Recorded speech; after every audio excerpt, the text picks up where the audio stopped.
Assalamualaikum warahmatullahi wabarakatuh. Innal Waalaikumsalam warahmatullahi hamdalillah, wabarakatuh. innal hamdalillah nahmaduhu wa nasta'inuhu wa nastaghfiruh wa na'udzu billahi min syururi anfusina wa min sayyiati a'malina. May yahdihillahu fala mudhillalah wa may yudlilhu fala hadiyalah. Para pemirsa Ilmu Langit Channel yang dimuliakan Allah, bertemu kembali kita pada sore hari ini menjelang berbuka puasa. Rutin setiap hari di bulan Ramadan, insya Allah kita akan mengadakan kajian menjelang berbuka puasa yang akan mulai pukul 16.30 hingga akhir nanti kurang lebih sekitar pukul 17.00. Para pemirsa yang dimuliakan oleh Allah, sore hari ini kita akan dibersamai oleh Ustadz Rahmat Musa. Sebelumnya kita sapa dulu Ustadz Rahmat. Assalamualaikum Ustadz Rahmat. Waalaikumsalam warahmatullahi wabarakatuh. Gimana kabarnya Ustadz pada sore hari ini? Alhamdulillah, tetap semangat menjalankan ibadah puasa. Oke, ini memasuki hari kedua, insya Allah semoga nanti kita bisa menyelesaikan ibadah puasa ini hingga akhir bulan Ramadan dengan tetap semangat, dengan tetap menambahkan amalan-amalan ibadah yang akan kita tingkatkan pada bulan ini. Sesuai dengan tema pada sore hari ini, Ustadz, pada sore hari ini akan kita bahas berkaitan dengan Ramadan pengokoh keimanan. Nah, ini nanti bisa dijelaskan oleh Ustadz Rahmat bagaimana tips-tipsnya untuk bagaimana kita meningkatkan keimanan. Sebagaimana kita tahu bahwa bulan Ramadan adalah bulan yang penuh berkah. Bulan di mana amalan-amalan ibadah kita itu nanti nilainya dilipat gandakan pahalanya. Tentu agar kita di akhir Ramadan itu mendapatkan predikat sebagai hamba yang bertakwa, maka perlu kita itu mendalami tips-tipsnya agar keimanan kita itu selalu bertambah. Untuk selanjutnya, Ustaz, saya persilahkan untuk Ustadz Rahmat Musa menyampaikan materinya pada sore hari ini. Terima kasih. Monggo, Ustadz. Terima kasih Ustaz Sofi. Assalamualaikum warahmatullahi wabarakatuh. Waalaikumsalam warahmatullahi wabarakatuh. Innal hamdalillah nahmaduhu wa nasta'inuhu wa nastaghfiruhu wa na'udzu billahi min syururi anfusina wa min sayyiati a'malina may yahdihillahu fala mudhillalah wa may yudlilhu fala hadiyalah. Asyhadu an la ilaha illallah wahdahu la syarikalah wa asyhadu anna Muhammadan abduhu wa rasuluh. Puji syukur kehadirat Allah Subhanahu wa taala. Hadirin yang dimuliakan Allah, kaum muslimin di wilayah Bojonegoro.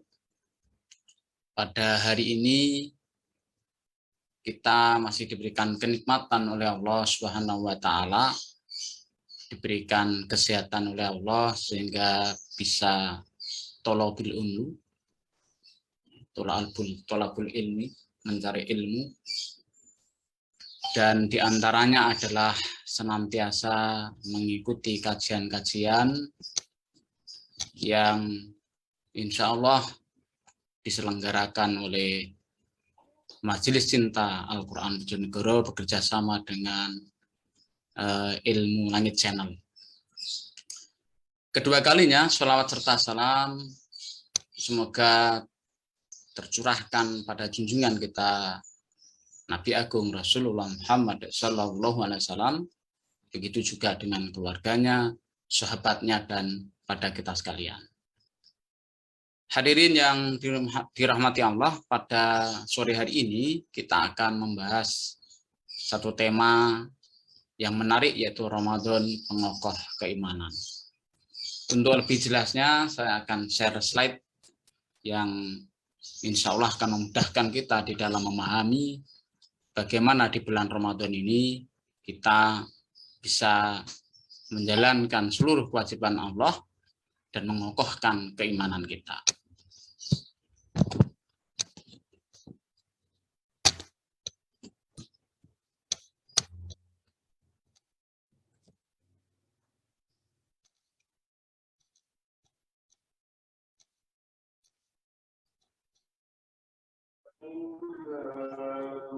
Hadirin yang dirahmati Allah Subhanahu wa taala, sebagaimana yang kita ketahui, Ramadan tahun ini berbeda dengan tahun sebelumnya. Jadi meskipun pandemi COVID-19 sudah mulai mereda dan sudah tidak banyak memakan korban jiwa sebagaimana tahun kemarin, tetapi meski demikian dampak COVID-19 ini telah melumpuhkan ekonomi di berbagai negara, ya, termasuk diantaranya adalah Indonesia.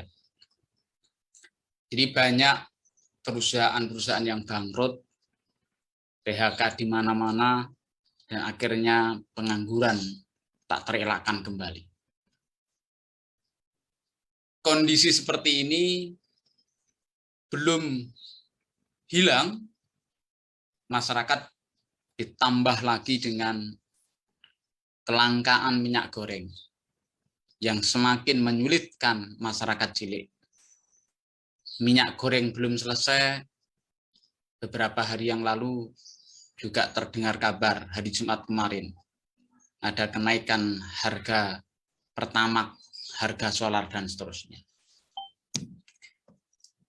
Kaum muslimin rahimakumullah, permasalahan ini juga belum selesai, ditambah dengan berbagai wabah-wabah yang lain. Seperti maraknya kesyirikan, penistaan agama Islam, moderasi beragama, dan yang paling berbahaya adalah wabah sekularisme, fasluddin anil hayah. Semua ini adalah akibat umat Islam masih jauh dari ketakwaannya. Oleh karena itu, hadirin yang dimuliakan Allah, Ramadan adalah momentum untuk meraih predikat takwa dan pengokoh keimanan. Sebagaimana di dalam hadis Rasulullah Shallallahu Alaihi Wasallam, Rasulullah Shallallahu Alaihi Wasallam paring dawuh, qad ja'akum Ramadan, sungguh telah datang bulan Ramadan, sahrun mubarak, yang penuh keberkahan. Iktaradallahu alaikum siyamahu, Allah mewajibkan kalian berpuasa di dalamnya. Tuftahu fihi abwabul jannah, di dalamnya pintu-pintu surga dibuka. Wa tughlaqu fihi abwabul jahim, pintu-pintu neraka ditutup. Wa tughallu fihi sayatin, dan setan-setan dibelenggu. Fihi lailatun khairu min alfi syahrin, man hurima khairaha faqad hurima. Pada bulan itu terdapat malam yang lebih baik dari 1000 bulan, yaitu malam Lailatul Qadar. Siapa saja yang terhalangi untuk mendapatkan kebaikan malam itu, maka sungguh dia telah dihalangi dari keutamaan yang agung. Hadis riwayat Ahmad dan An-Nasai. Hadirin yang dirahmati Allah, mengomentari hadis di atas, Imam Ibnu Rajab berkata, bagaimana mungkin orang beriman tidak gembira saat pintu-pintu surga dibuka? Bagaimana mungkin orang yang pernah berbuat dosa dan ingin bertobat serta kembali kepada Allah Subhanahu wa taala tidak bergembira saat pintu-pintu neraka ditutup? Dan bagaimana mungkin orang yang berakal tidak gembira saat setan-setan dibelenggu? Oleh karena itu, di bulan Ramadan ini, ketika Allah memberikan begitu banyak keberkahan di dalamnya, maka seharusnya lah umat Islam itu bisa menjalankan ibadah di bulan Ramadan ini dengan semaksimal mungkin. Baik ibadah-ibadah yang sifatnya ruhyah ataupun ghairu ruhyah. Ibadah-ibadah yang sifatnya mahdoh ataupun ghairu mahdoh. Paling tidak, hadirin yang dimuliakan Allah, ada 9 keutamaannya. Semoga 9 keutamaannya ini nanti semuanya bisa kita bahas pada sore hari ini. Sebentar, Yang pertama, Ustaz Rahmat. Ya. Halo Ustaz Rahmat. Ini slide-nya mohon di slideshow nanti biar tampak lebih jelas di tampilannya. Oh ya, yeah. Yang pertama, keistimewaan bulan Ramadan adalah bulan yang di dalamnya diwajibkan puasa agar manusia meraih takwa. Ini dijelaskan oleh Allah di dalam Al-Quran surat Al-Baqarah ayat 183. A'udzubillahi minasyaitonirrajim. Bismillahirrahmanirrahim. Ya ayyuhalladzina amanu kutiba alaikumusyamu kama kutiba alal ladzina min qablikum la'allakum tattaqun. Hai orang-orang yang beriman, ya ayyuhalladzina amanu, wahai orang-orang yang beriman, diwajibkan atas kalian berpuasa sebagaimana puasa itu diwajibkan atas orang-orang sebelum kalian, la'allakum tattaqun, agar kalian bertakwa. Jadi perintah Allah ini jelas di dalam surat Al-Baqarah ini. Kemudian juga ditambah di dalam hadis yang lain.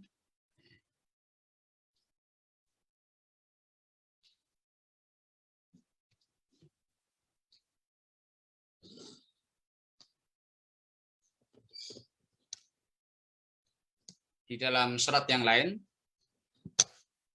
tepatnya di dalam surat Al-Hujurat ayat 13, inna akramakum indallahi atqakum.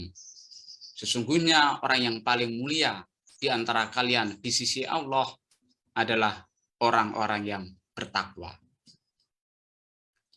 Maka momentum Ramadan ini adalah momentum untuk menjadikan kita sebagai orang yang bertakwa. Lantas pertanyaannya, apa itu bertakwa? Apa yang dimaksud dengan orang yang bertakwa itu?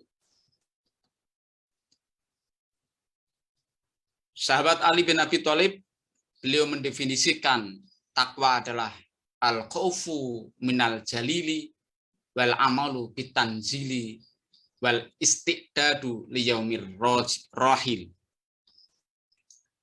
Jadi takwa itu menurut sahabat Ali bin Abi Thalib yang pertama adalah al-khaufu minal jalil. Takut pada zat yang maha agung. Namanya takut berarti dia harus tunduk, harus patuh. Kalau dalam kehidupan sehari-hari, mohon maaf, ada seorang karyawan yang takut pada bosnya. Ada seorang kalau di pemerintahan ya ada seorang pegawai yang takut dengan atasannya. Maka ketika atasannya membuat suatu kebijakan, membuat suatu aturan, maka karyawan ataupun pegawai itu pasti akan menjalankan aturan dan kewajiban itu. Karena ketika pegawai atau karyawan itu tidak mematuhi aturan itu, dia akan mendapatkan sanksi dari bos atau dari atasannya. Itu manusia. Apalagi kalau ini kaitannya dengan perintah Allah. Jadi maka yang dikatakan orang yang bertakwa itu adalah al-khauf minal jalil. Takut pada zat yang maha agung. Seorang hamba yang takut pada Allah, hamba yang takut pada Tuhannya itu adalah dimanapun, kapanpun berada. Ya, ada orang atau tidak ada orang, ada yang melihat ataupun tidak ada yang melihat, dia menyadari bahwa di balik semua apa yang dia lakukan ini ada yang mengawasi, yaitu Allah Subhanahu wa Ta'ala.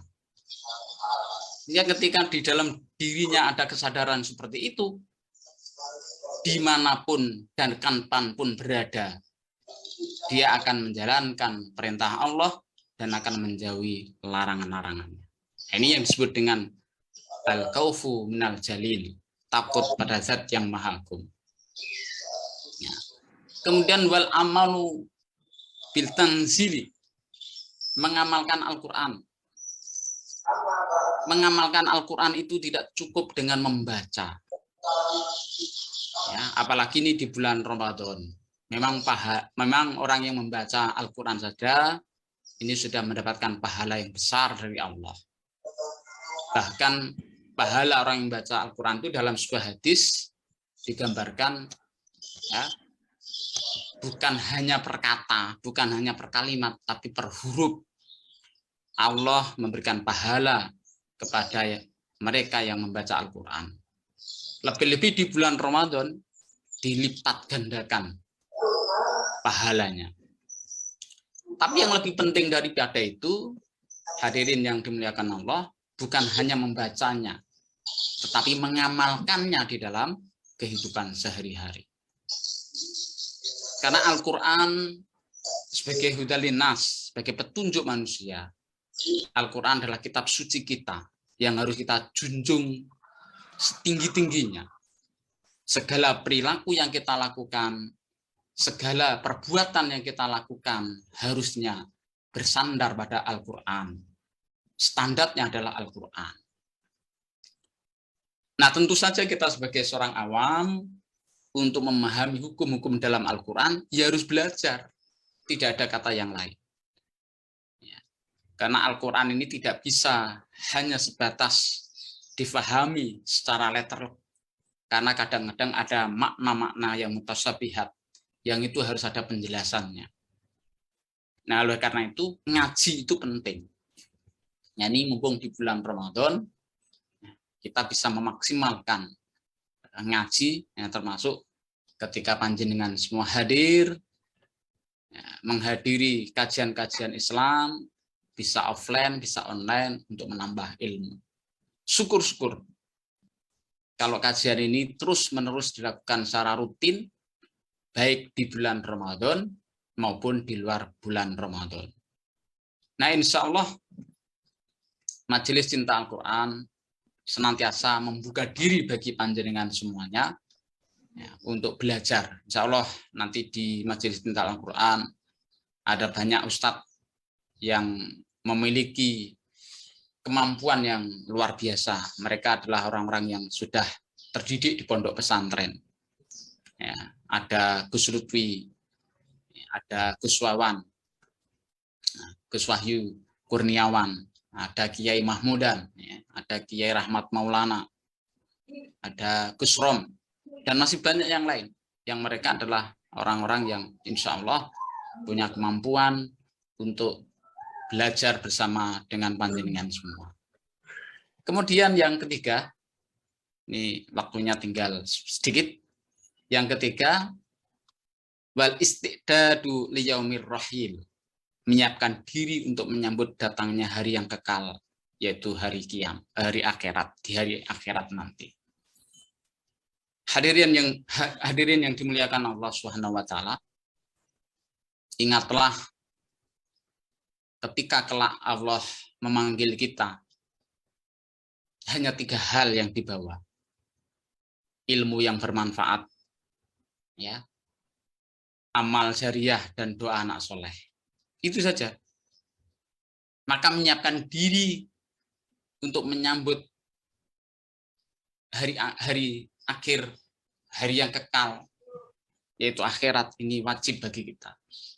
Apalagi nyuwun duka ingkang yuswanipun sampun mancik sekawan dosa langkung. Napa malih ingkang rikmanipun sampun memutih. Di dalam sebuah hadis digambarkan orang yang rambutnya sudah putih itu ibarat wanita yang sedang hamil tua. Namanya wanita hamil tua berarti sebentar lagi akan melahirkan. Nah, kita yang usianya sudah di atas 40 tahun, 45 tahun, apalagi 50 tahun, itu ibaratnya adalah wanita yang hamil tua. Meskipun rikmane panjenengan semir, sejatosipun nggih tetep pun memutih. Itu tidak bisa dibohongi. Ya. Ketika kita ini usia sudah mulai senja, itu sebenarnya Allah sudah mengingatkan pada kita. Tanda-tanda ada pada diri kita. Rambut sudah mulai memutih. Pendengaran sudah mulai berkurang. Mohon maaf, mungkin gigi-gigi kita ini sudah mulai protol satu persatu. Masya Allah. Ya. Itu petanda semuanya. Itu sunatullah. Itu mengingatkan pada kita agar kita ini sadar bahwa kita ini sebentar lagi akan menghadap Allah Subhanahu wa taala. Nah, pertanyaan bagi kita, apakah kita ini sudah siap ketika menghadap Allah Subhanahu wa taala? Pertanyaan yang kedua, ketika menghadap Allah Subhanahu wa taala, apa bekal kita? Apakah sudah cukup bekal kita? Kalau belum, dan rasa-rasanya kalau kita mau introspeksi, mau muhasabah diri, mau mengontrol diri kita yakin bahwa apa yang kita lakukan sampai hari ini rasa-rasanya belum cukup ketika Allah akan memanggil kita. Maka ini menjadi introspeksi bagi kita semuanya. Nah, Ramadan ini adalah momentum untuk mengokohkan keimanan, mengokohkan ketakwaan kita kepada Allah dengan menjalankan semua perintahnya dan menjauhi semua larangan-larangan. Saya kira itu masih ada waktu 8 menit, barangkali nanti ada pertanyaan dari panjenengan semuanya. Saya kembalikan ke Ustadz Sofiq. Terima kasih Ustadz Rahmat atas penjelasan yang disampaikan dari awal hingga akhir. Mungkin para pemirsa yang ingin berinteraksi langsung, mungkin mau bertanya kepada Ustadz Rahmat, baik para pemirsa yang hadir di Zoom maupun yang ada di YouTube. Yang di YouTube bisa bertanya melalui kolom komentar, nanti biar disampaikan kepada Ustadz Rahmat. Kalau yang ada di Zoom boleh langsung menyalakan mic-nya untuk kemudian bisa bertanya langsung kepada Ustadz Rahmat. Monggo, barangkali ada yang mau bertanya. Kalau saya lihat ini peserta yang ada di Zoom nih, ada Pak Adnan nih. Barangkali biasanya Pak Adnan itu kalau di tahun sebelum-sebelumnya di kajiannya Majelis Cinta Quran itu rutin bertanya. Barangkali pada sore hari ini Pak Nan ada pertanyaan yang ingin disampaikan, monggo. Ya, Ustaz. Monggo Pak Nan. Sudah terdengar. Assalamualaikum warahmatullahi wabarakatuh. Waalaikumsalam warahmatullahi wabarakatuh. Yang kami hormati sahabat saya Ustadz Rahmat, aku serban tadi kita. Oh. Serbannya Ya, ini ditambah. perlu saya sampaikan. Pertama, kita itu sebagai orang tua. Tadi Ustadz menyebutkan ada 3 hal yang dibawa mati, yaitu 1, ilmu yang bermanfaat, 2, apa tadi? 2 ya, itu amal jariah, yang ketiga adalah 2 anak soleh. Yang saya tanyakan adalah yang ketiga tadi. Ya. Saya pernah mendengar bahwa kita itu sebagai orang tua itu katanya ikut menanggung dosa anak. Ya. Kalau anak kita berbuat baik, otomatis kita sebagai orang tua ikut juga merasakan apa yang dilaksanakan oleh anak itu kan. Ya. Nah, kemudian kalau anak itu yang kita omongkan di sini adalah anak itu tidak baik kelakuannya. Dan orang tua kita sebagai orang tua sudah memberi contoh, sudah memberi nasihat tapi anak itu tidak bisa melakukan. Dan apakah dosa-dosa yang dilakukan orang tua itu orang tua masih ikut menanggung walaupun orang tuanya sudah meninggalkan? Terima kasih, itu yang pertama, Tante. Yang kedua, ini saya ditanya karena kita setiap hari melaksanakan sholat tarawih kan ya. Nah, itu imam itu kan begitu, saya tahu kalau doa apa itu doa sing kanggo itu kan itu enggak maksudnya enggak wajib, tapi kan harus dibaca. Sholat itu setelah sebelum bismillah kan. Nah, itu kan Doa iftitah. doa apa tuh paling lupa tuh? Doa iftitah. Iftitah ya betul. Doa iftitah itu enggak dibaca enggak apa-apa. Saya ditanya karena begitu Allahu Akbar langsung Al-Fatihah. Jadi enggak sempat. Yang jamaahnya membaca. Jamaahnya enggak sempat membaca, itu langsung mengikuti saja. Terima kasih. Assalamualaikum warahmatullahi wabarakatuh. Waalaikumsalam warahmatullahi wabarakatuh. Monggo Ustaz Rahmat langsung dijawab. Oke, tinggal 4 menit. Di dalam hadis Muslim, hadis yang diriwayatkan Muslim, Rasulullah Shallallahu Alaihi Wasallam itu paring dawuh, wa qala alaihi salam, idza ma tabna adama in qata'a amaluhu illa min thalathin. Ya. Jadi jika manusia meninggal dunia, maka akan terputuslah semua amalnya kecuali 3 hal. Yang pertama, sodakotin jariyah. Yang pertama adalah sodakoh jariyah. Yang kedua, ilmin yantafi'u bihi. Maaf tadi saya mungkin kurang sempurna. Jadi jika manusia meninggal dunia, maka akan terputuslah semua amalnya kecuali 3 hal tadi. Yang pertama adalah sodakoh jariyah. Yang kedua, ilmu yang bermanfaat. Nah, yang ketiga ini nanti yang ditanyakan oleh Pak Anan. Waladin sholihin. Jadi doa anak yang soleh atau solihah, atau anak yang soleh solihah yang senantiasa mendoakan orang tuanya. Pertanyaannya kemudian, bagaimana kalau misalnya kita ini mempunyai anak kita ini mudah-mudahan bukan anak kita ya. Mungkin ada, jadi saya ceritakan bukan anak kita. Jadi misalnya ada seorang anak yang perbuatannya itu sering melanggar aturan Allah, melakukan kemaksiatan, melakukan kriminalisasi dan seterusnya. Nah, apakah orang tuanya menanggung dosa yang dilakukan oleh anak? Di dalam Islam yang saya pahami, tanggung jawab anak itu ketika bayi sampai kemudian pubertas atau akil balik. Kalau secara ilmiah, anak pubertas atau akil balik itu memang macam-macam. Apalagi anak perempuan. Karena sekarang ini di era modern, di era digital sekarang itu justru mempercepat anak cepat dewasa, cepat balik.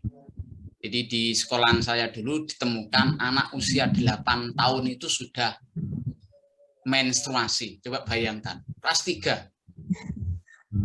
Jadi kelas 3 itu sudah haid.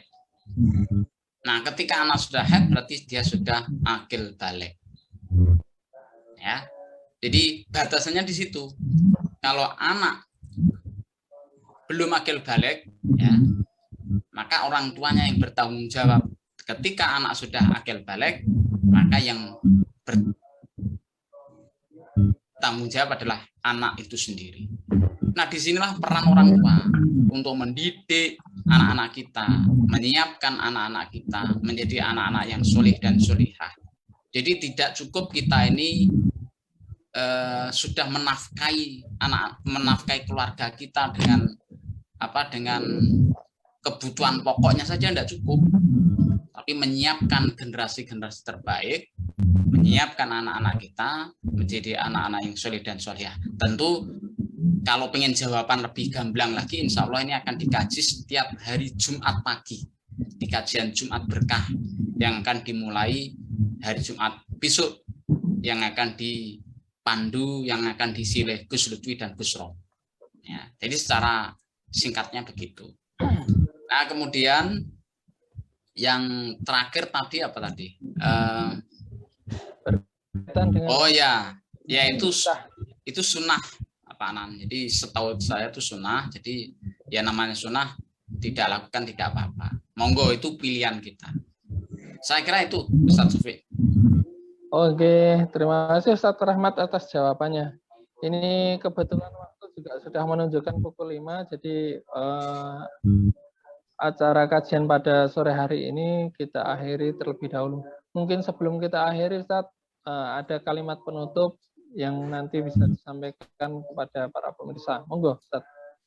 Baik, hadirin yang dirahmati Allah, kita wajib bersyukur pada Allah Subhanahu wa taala, kita masih diberikan kesempatan menjalankan saum di bulan Ramadan ini.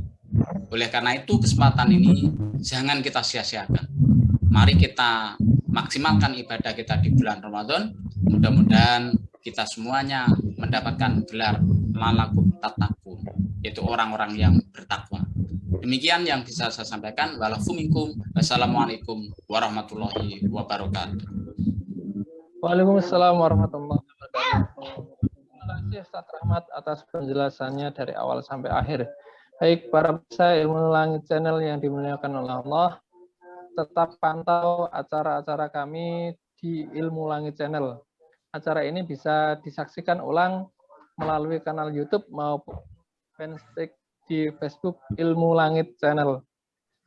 Bagi para pemirsa, kajian sore hari ini kita cukupkan sampai di sini, dan jangan lupa ikuti kajian kita pada hari berikutnya.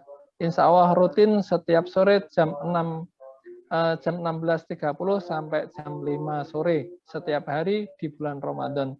Dan jangan lupa juga simak kajian kita Jumat Berkah yang insya Allah nanti akan ada Ustadz Lutfi dan Ustadz Ramadan yang akan mengisi pada kajian Jumat Berkah tiap jam 5 pagi di bulan Ramadan. Mungkin ini yang bisa saya sampaikan, kurang lebihnya saya mohon maaf. Nun wal qalami wa mayasturun. Wassalamualaikum warahmatullahi wabarakatuh. Waalaikumsalam warahmatullahi wabarakatuh.